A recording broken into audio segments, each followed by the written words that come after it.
എമ്പുരാൻ എന്ന box office ഹിറ്റിന് ശേഷം മോഹൻലാൽ നായകനായി എത്തുന്ന ഏറ്റവും പുതിയ ചിത്രം തുടരും തിയേറ്ററുകളിലെത്തുകയാണ്. ചിത്രം ഏപ്രിൽ 25-നാണ് റിലീസ് ചെയ്യുന്നത്. ആക്ഷൻ മൂവിയായി എമ്പുരാനിൽ നിന്ന് ഒരു ഫീൽ ഗുഡ് മൂവിയിലേക്കുള്ള കടന്നുവരവിൽ പ്രേക്ഷകർ ഏറെ പ്രതീക്ഷയാണ് മോഹൻലാലിൽ വെച്ചു പുലർത്തുന്നത്. തരുൺ മൂർത്തിയാണ് ചിത്രം സംവിധാനം ചെയ്തത്. ഫീൽ ഗുഡായി തുടങ്ങുന്ന സിനിമ അവസാനത്തോടടുക്കുമ്പോൾ ത്രില്ലർ മൂഡിലേക്ക് മാറുമെന്നാണ് റിപ്പോർട്ടുകൾ. US സർട്ടിഫിക്കറ്റ് ലഭിച്ച സിനിമയുടെ ആകെ ദൈർഘ്യം 2 മണിക്കൂർ 46 മിനിറ്റാണ്. എമ്പുരാനിൽ അധോലോക നായകനായ ഖുറേഷി എബ്രാമായി മോഹൻലാൽ എത്തുമ്പോൾ തുടരും എന്ന സിനിമയിൽ സാധാരണക്കാരനായ ടാക്സി ഡ്രൈവർ ഷൺമുഖമായാണ് താരമെത്തുന്നത്. അടുത്തടുത്തായി ഇറങ്ങിയ ഇരു സിനിമകളിലും തീർത്തും വൈവിധ്യമാർന്ന കഥാപാത്രങ്ങളായി നടൻ എത്തുന്നുവെന്ന പ്രത്യേകതയുമുണ്ട്. മോഹൻലാലിന്റെ കരിയറിലെ 360ാമത് ചിത്രമാണ് തുടരും. ശോഭനയാണ് ചിത്രത്തിൽ നായികയായി എത്തുന്നത്. ലളിത എന്ന കഥാപാത്രത്തെയാണ് ശോഭന അവതരിപ്പിച്ചിരിക്കുന്നത്. 15 വർഷത്തിന് ശേഷം മോഹൻലാലും ശോഭനയും ഒരുമിച്ചെത്തുന്നു എന്ന പ്രത്യേകതയും ചിത്രത്തിനുണ്ട്. രജപുത്രയുടെ ബാനറിൽ M. രഞ്ജിത്താണ് ചിത്രം നിർമ്മിക്കുന്നത്. ബിനു പപ്പു, ഫർഹാൻ ഫാസിൽ, മണിയൻ പിള്ള രാജു എന്നിവർക്കൊപ്പം നിരവധി പുതുമുഖങ്ങളും ചിത്രത്തിൽ അഭിനയിക്കുന്നുണ്ട്. KR സുനിലിന്റെ കഥയ്ക്ക് തരുൺ മൂർത്തിയും KR സുനിലും ചേർന്നാണ് തിരക്കഥയൊരുക്കിയിരിക്കുന്നത്.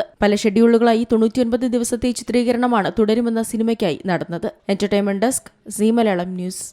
ഏറ്റവും പുതിയ വാർത്തകളും വിശേഷങ്ങളും വിരൽ തുമ്പിലറിയാൻ സീ മലയാളം ന്യൂസ് എല്ലാ ഡിജിറ്റൽ പ്ലാറ്റ്ഫോമുകളിലും ലഭ്യം.